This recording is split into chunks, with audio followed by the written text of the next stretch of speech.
جو ہمارے مسلمان صحابہ کرام تھے یعنی کہ جو شہید نہیں ہوئے، وہ اس بات کے انتظار میں ہیں کہ کب اللہ کی طرف سے انہیں موقع ملے گا اور وہ اپنا کیا ہوا وعدہ اللہ تعالیٰ سے پورا کریں گے. اور ساتھ میں اللہ نے بتا دیا کہ وہ ذرا سی بھی اپنی بات میں تبدیل نہیں ہوئے، یعنی کہ ان کے، کیونکہ نیتوں کا حال تو اللہ ہی جانتا ہے نا، کسی کے دل میں کیا چیز ہے یہ تو خدا کے ذات کے علاوہ کسی کو معلوم نہیں ہے. تو اللہ تعالیٰ صحابہ کرام کے بارے میں یہ کہہ رہے ہیں کہ وہ اپنے قول میں ذرا سے بھی تبدیل نہیں ہوئے. انہوں نے اللہ سے جو وعدہ کیا تھا بہت ساروں نے پورا کر دیا، اور کچھ ایسے ہیں جو ابھی بھی انتظار میں ہیں کہ کب انہیں اللہ کی طرف سے موقع ملے اور وہ اپنے وعدے کو پورا کریں.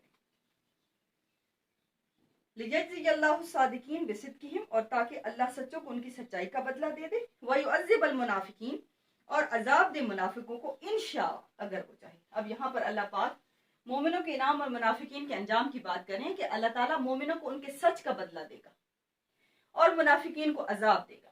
لیکن ساتھ میں اللہ تعالیٰ اپنی قدرت بھی بیان کر رہے ہیں. اللہ تعالیٰ اپنی مرضی اور منشا بھی بتا رہے ہیں کہ میری مرضی اور میری منشا پر کسی کی کوئی زبردستی نہیں ہے. انشاء اگر وہ چاہے، اور یتوب الیہ، تو وہ مہربانی کر کے ان کی توبہ قبول کر لے گا. کس کی بات کریں؟ منافقین کی بات کریں کہ اگر اللہ تعالیٰ چاہے، جو صادق ہیں جو مومن ہیں ان کو تو ان کے صدق کا انجام مطلب جزا مل گئی، انعام مل گیا.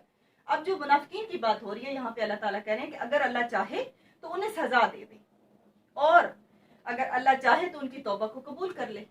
ٹھیک ہے، یہاں دو باتیں، ایک تو یہ کہ اللہ تعالیٰ کی مرضی کے خلاف کچھ نہیں ہو سکتا، اللہ تعالیٰ چاہے تو سزا دے چاہے تو نہ دے. دوسری بات یہ کہ یہاں توبہ کی بات بھی ہو رہی ہے کہ اگر منافقین توبہ کر لیتے ہیں تو اللہ قبول کر لے گا. یعنی کہ کسی بھی جگہ پہ اینڈ نہیں ہو سکتا، یہ نہیں کہا جا سکتا کہ بس اب ختم. اللہ تعالیٰ نے توبہ کا دروازہ انسان کے لیے کھلا رکھا. اب وہ منافقین کو یہاں پر کہہ رہے ہیں کہ اگر منافقین توبہ کرتے ہیں تو انشاء اگر اللہ چاہے تو ان کی توبہ کو قبول کر لے گا. ٹھیک ہے، ان اللہ کان غفور رحیمہ. کیوں توبہ قبول کر لے گا؟ کیونکہ اللہ بخشنے والا ہے اور مہربان ہے. اللہ تعالیٰ کے پاس بخشنے کی، رحم کرنے کی صفت ہے. اللہ چاہے تو کسی کے اوپر بھی رحم کر سکتا ہے.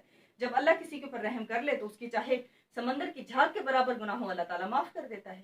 ٹھیک ہے، اللہ پاک کسی پہ مہربانی کر دے، اللہ تعالیٰ کسی کو بخشنے کا ارادہ کر لے تو کوئی اس کو نہیں روک سکتا. جی، اللہ تعالیٰ مومنوں کے ساتھ ہے. اللہ کیا فرما رہے ہیں؟ وَرَدَّ اللَّهُ الَّذِينَ كَفَرُوا بِغَيْظِهِمْ، اور اللہ نے پھیر دیا کافروں کو ان کے غصے کے ساتھ. ردہ، پھیر دیا، لوٹا دیا، واپس کر دیا. لم ینالوا خیرا، اور انہوں نے ذرا سی بھی بھلائی حاصل نہیں کی، کیونکہ اتنا لمبا محاصرہ انہوں نے کیا، اتنے لوگوں کو لے کر آ گئے، لیکن اتنی سی بھی ان کو بھلائی حاصل نہیں. نہ انہیں مال غنیمت ملا، نہ وہ جس مقصد کے لیے آئے تھے اس مقصد کو حل کر پائے. الٹا بہت سارے جو ان کے بہادر لوگ تھے وہ مارے گئے. ٹھیک ہے، تو یہاں پر اللہ تعالیٰ کہہ رہے ہیں کہ جو کافر تھے اللہ تعالیٰ نے ان کو پھیر دیا، اور وہ غصے سے پیچ و تاب کھا رہے ہیں، غصے سے تل ملا رہے ہیں، لیکن وہ کچھ نہیں کر سکتے. ٹھیک ہے، کیوں اللہ کہہ رہے ہیں کہ کچھ نہیں کر سکتے؟ وَقَفَ اللَّهُ الْمُؤْمِنِينَ الْقِتَالَ، اللہ مومنوں کے لیے کافی ہے. لڑائی میں اللہ مومنوں کے لیے کافی ہے. مومنوں کو زیادہ مال و دولت کی، ان کو سواریوں کی، ان کو ہتھیاروں کی، ان کو زیادہ تعداد کی ضرورت نہیں ہے. ان کے ساتھ اللہ تعالیٰ کی ذات کی مدد، تائید اور نصرت شامل ہے، لہٰذا فتح مسلمانوں کی ہوگی. ٹھیک ہے، وَقَفَ اللَّهُ قَوِيًّا عَزِيزًا، اللہ ہی طاقتور اور غالب ہے. اللہ کی ذات کے علاوہ اور چاہے کتنی ہی طاقتیں اکٹھی ہو کر کیوں نہ آ جائیں، کوئی بھی غالب نہیں آ سکتا. ٹھیک ہے، اب یہاں پہ بنو قریظہ کا انجام بتایا جا رہا ہے. نیکسٹ جو آیات ہے. ٹھیک ہے، بنو قریظہ کون تھے؟ سب سے پہلے اس بات کو سمجھیں. میں نے آپ کو پہلے لیکچر میں جب تعارف بتایا تھا اس میں نے آپ کو اس کی ڈیٹیل بتائی تھی کہ جس وقت آپ صلی اللہ علیہ وآلہ وسلم مکہ سے مدینہ جا کے رہنے لگے تو وہاں پر پہلے سے یہودیوں کے کافی سارے قبائل آباد تھے. آپ صلی اللہ علیہ وآلہ وسلم نے ان کے ساتھ ایک معاہدہ کیا جسے میثاق مدینہ کہتے ہیں. اس معاہدے کی روح سے جو یہودی قبائل تھے ان لوگوں کو مسلمانوں کے ساتھ اتفاق اور اتحاد کے ساتھ رہنا تھا. آپ صلی اللہ علیہ وآلہ وسلم کے تمام فیصلوں کو ماننا تھا، اور اگر باہر سے بیرونی کوئی طاقت مسلمانوں پر حملہ آور ہوتی تو انہیں مسلمانوں کا ساتھ دینا تھا. اسی طرح سے اگر ان کے اوپر کوئی حملہ آور ہوتا تو مسلمانوں کو ان کا ساتھ دینا تھا. لیکن وقتاً فوقتاً یہودی قبائل نے سازشیں کی، اور ان سازشوں کی وجہ سے ان کو جلا وطن کیا گیا. جلا وطن ہو کر وہ وہاں سے اب نکلتے، اور ایک جگہ تھی خیبر، وہاں پہ جا کے آباد ہو جاتے۔ اب ان میں ایک قبیلہ بنو قریظہ ابھی مدینے میں موجود تھا، یعنی کہ جن کو جلا وطن نہیں کیا گیا تھا۔ جو بنو قریظہ کے لوگ تھے، یہودی تھے، ان کے دل، ان کی ساری ہمدردیاں کفار کے ساتھ تھیں، لیکن وہ مسلمانوں کے ساتھ رہ اس طرح رہے تھے اور ان کو یہ یقین دلاتے تھے کہ جب بھی کبھی کوئی ایسا موقع آیا ہم آپ کے ساتھ ہوں گے۔ اب غزوہ احزاب شروع ہو گیا، کافر آ گئے پورے گروہ بنا کے، اور وہ جو خیبر کی زمین پر میں نے آپ کو بتایا کہ یہودی قبائل آباد ہوئے تھے، ان یہودی قبائل کو بھی انہوں نے اپنے ساتھ ملا لیا اور اس طرح سے انہوں نے مدینہ پر چڑھائی کر دی۔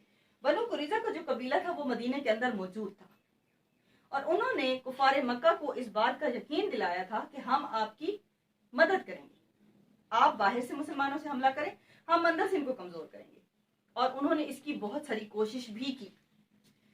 اس کے بارے میں روایات میں ملتا ہے کہ آپ صلی اللہ علیہ وسلم نے تمام جو خواتین اور بچے تھے ان کو ایک قلعے میں یعنی کہ حفاظت کے لیے ایک قلعے میں رکھا۔ اب یہودیوں کو پتہ چل گیا کہ یہاں پر مسلمانوں کے بچے اور عورتیں ہیں، تو انہوں نے کچھ لوگوں کو بھیجا کہ ہم جا کر ان کو یا گمال بنا لیتے ہیں یا ان کو قتل کر دیتے ہیں، اس طرح سے جو مسلمان ہیں ان کی مطلب وہ جو طاقت ہے وہ کمزور پڑ جائے گی۔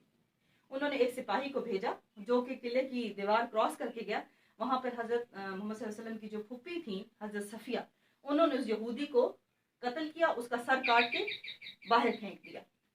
ٹھیک ہے، جب باہر جیسے ہی پھینکا تو وہاں کے جو جتنے بھی یہودی وہ سارے لوگ آئے ہوئے تھے انہوں نے دیکھا تو وہ تو پریشان ہے، انہوں نے کہا اندر اس کا مطلب ہے پورا لشکر موجود ہے، حفاظت کے لیے بہت سارے سپاہی موجود ہیں، اور وہ ڈر کر وہاں سے بھاگ گئے۔ یہ بنو قریظہ کی سازش تھی۔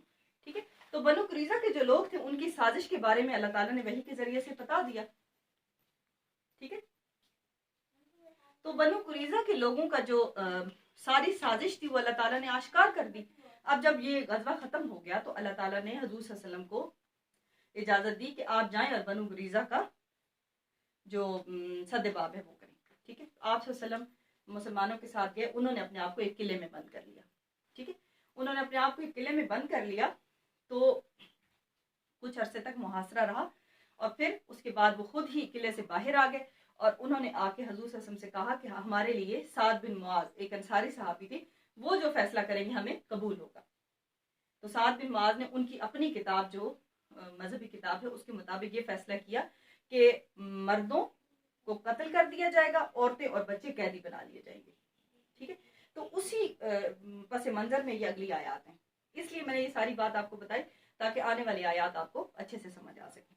ٹھیک ہے، وَأَنزَلَ الَّذِينَ ظَاهَرُهُم مِّنْ أَهْلِ الْكِتَابِ، اور اتار دیا ان لوگوں کو جنہوں نے مدد کی تھی اہل کتاب میں سے، سیاسہم ان کے قلعوں سے، وَقَذَفَ فِي قُلُوبِهِمْ اور ڈال دیا ان کے دلوں میں الرعب روب، فریقاً تقتلون تم ایک گروہ کو قتل کر رہے تھے، وتاسرون فریقاً اور ایک گروہ کو قید کر رہے تھے۔ اب یہاں پر اللہ تعالیٰ نے کہہ دیا نا، اور اتار دیا ان لوگوں کو جنہوں نے مدد کی تھی اہل کتاب میں سے، اہل کتاب سے مراد بنو قریظہ کے لوگ ہیں۔ ٹھیک ہے، اللہ تعالیٰ کہہ رہے ہیں کہ اللہ نے ان لوگوں کے دلوں میں تمہارا روب ڈال دیا، اللہ تعالیٰ نے ان کے دلوں میں تمہارا خوف ڈال دیا، اور وہ لوگ قلعوں سے اتر آئے، یعنی کہ وہ قلعوں سے باہر آ گئے، انہوں نے اپنا محاصرہ خود ہی ختم کر دیا، اور پھر اللہ تعالیٰ نے ان کے دلوں میں روب ڈال دیا، اور پھر تم ایک گروہ کو قتل کر رہے تھے یعنی کہ ان کے مردوں کو، اور ایک کو قید کر رہے تھے یعنی کہ ان کی بیویوں اور بچوں کو، ان کی عورتوں اور بچوں کو تم قید کر رہے تھے۔ ٹھیک ہے، یہاں پر بنو قریظہ کا انجام بتایا گیا ان آیات میں۔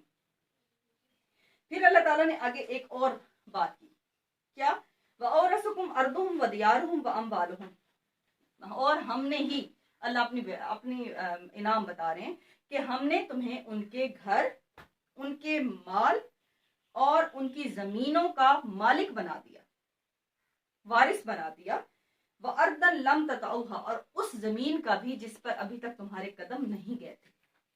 اب اس زمین سے مراد خیبر کی زمین ہے۔ میں نے ابھی آپ کو بتایا نا کہ یہودی قبائل کو جب جلا وطن کیا جاتا تو وہ ایک جگہ پہ جا کر آباد ہوتے تھے، آگے جا کے 7 ہجری میں پھر حضور صلی اللہ علیہ وسلم نے صحابہ کرام کے ساتھ جا کر خیبر کی زمین کو فتح کیا۔ تو خیبر کی زمین کی فتح کی پیش گوئی ان آیات میں کی گئی ہے علماء کرام کے نزدیک۔ ٹھیک ہے، اور اللہ تعالیٰ بتا رہے ہیں کہ میں نے تمہیں اس زمین کا بھی مالک بنا دیا جس پر ابھی تک تمہارے قدم نہیں پڑے تھے۔ وَقَانَ اللَّهُ عَلَىٰ كُلِّ شَيْءٍ قَدِيرٌ، بے شک اللہ تعالیٰ ہر ایک چیز پر قادر ہے۔ ٹھیک ہے جی، یہ ہمارا رکوع نمبر 3 ہو گیا، اور انشاءاللہ اس کی ایکسرسائز کے ساتھ اگلی ویڈیو میں آپ کی خدمت پہ حاضر ہوں گی۔ تب تک کے لیے مجھے اجازت دیجیے، اللہ